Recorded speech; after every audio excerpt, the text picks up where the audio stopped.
Raska Trioglu membuntuti Miller selama tes Sepang sebagai upaya untuk lebih memahami cara memaksimalkan performa ban belakang Michelin yang sensitif. Meskipun pengereman tetap menjadi salah satu kekuatannya, Raska Trioglu saat ini kehilangan banyak waktu saat keluar tikungan.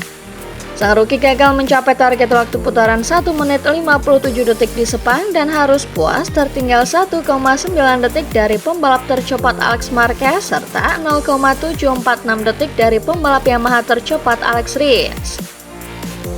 Raska Trioglu menjelaskan perbedaan karakter ban di mana pada ban Pirelli di WOT SPK putaran roda atau spin mudah dikendalikan. Namun pada ban Michelin sekali ban berputar, putarannya sulit berhenti. Ia merasa perlu berkendara dengan gaya Moto2 dan membuka gas dengan sangat lembut karena sensitivitas ban tersebut.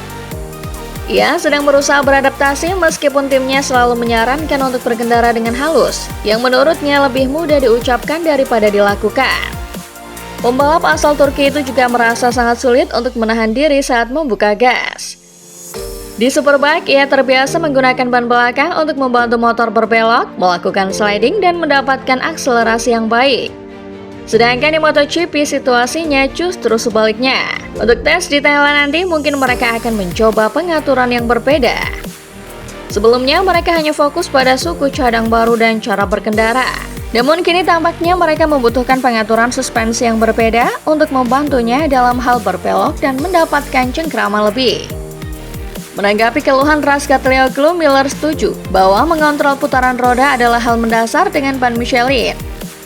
Ia menyoroti betapa halusnya motor Ducati saat keluar tikungan.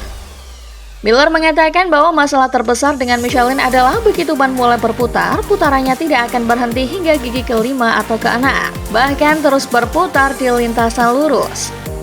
Oleh karena itu, Miller menjelaskan bahwa jika mendengarkan suara motor Ducati saat membuka gas, semuanya dilakukan dengan sangat halus untuk memindahkan ban agar tidak mengganggu kestabilan motor.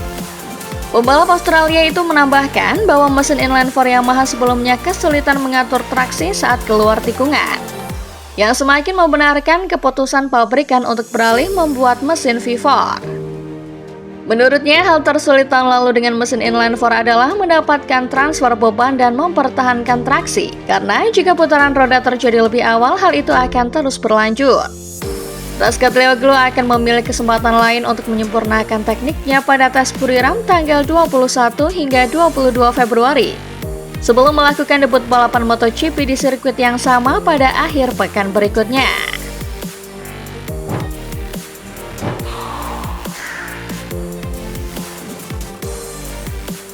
Fabio Quartararo sudah dalam perjalanan pulang ke Eropa ketika tes MotoGP Yamaha di Sepang terhenti akibat masalah teknis yang membuat garasi tim tertutup sepanjang hari kedua.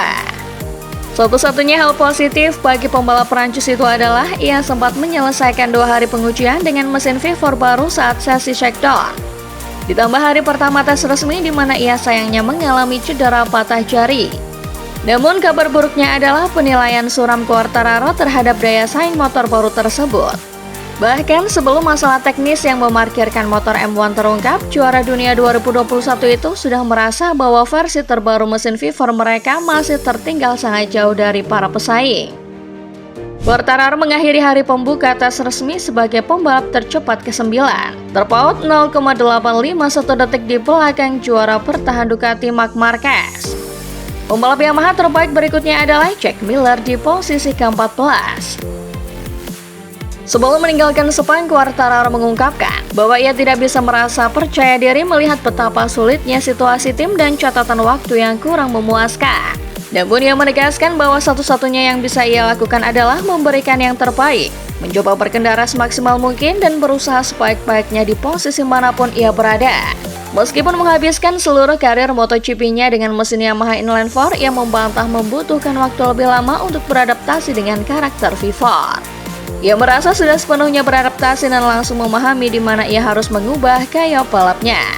Namun ia menilai V4 Yamaha belum setara dengan motor lain dan menyoroti masih banyak pekerjaan rumah yang harus diselesaikan, terutama pada aspek kemampuan berbelok atau turning, traksi, elektronik, cengkraman atau grip, dan tenaga mesin. Quartararo mengakui bahwa ia belum memiliki cukup waktu di lintasan untuk benar-benar memahami posisi Yamaha V4 dibandingkan rival-rivalnya. karena kurangnya jumlah putaran yang ia lakukan. Walau begitu, melihat betapa cepatnya para pesaing mencatatkan waktu hanya dalam 1 hari membuatnya sadar bahwa mereka tertinggal sangat jauh. Ia menekankan bahwa mereka harus menerima kenyataan ini dan bekerja keras adalah satu-satunya jalan keluar. Quartararo yang dikabarkan telah memutuskan untuk pindah ke Honda pada 2027 dijadwalkan akan kembali menguji V4 pada tes Buriram tanggal 21 hingga 22 Februari.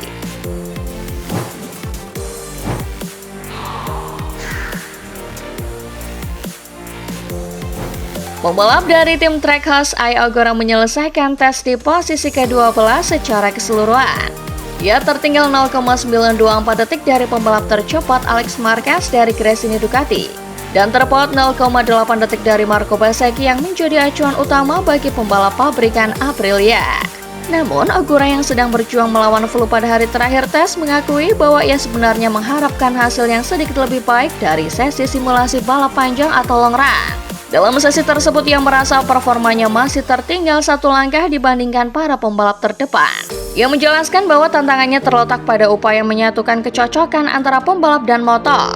Ogura berharap bisa melaju beberapa per 10 detik lebih cepat dalam long run. Namun, hal itu belum berhasil ia lakukan. Meskipun demikian, ia memiliki perasaan yang positif terhadap motor baru.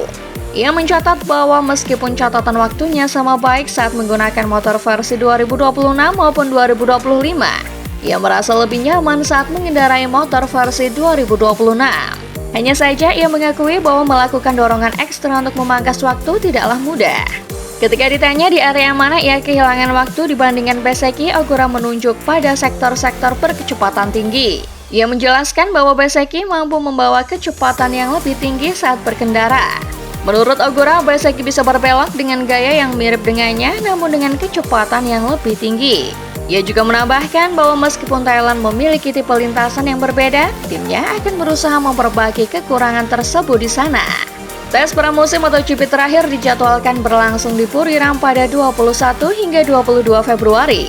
Sirkuit ini memiliki kenangan manis bagi Ogura, karena di sanalah ia meraih hasil terbaiknya di kelas utama sejauh ini, yaitu finish keempat di balapan sprint dan kelima di balapan utama atau Grand Prix pada debutnya setahun yang lalu.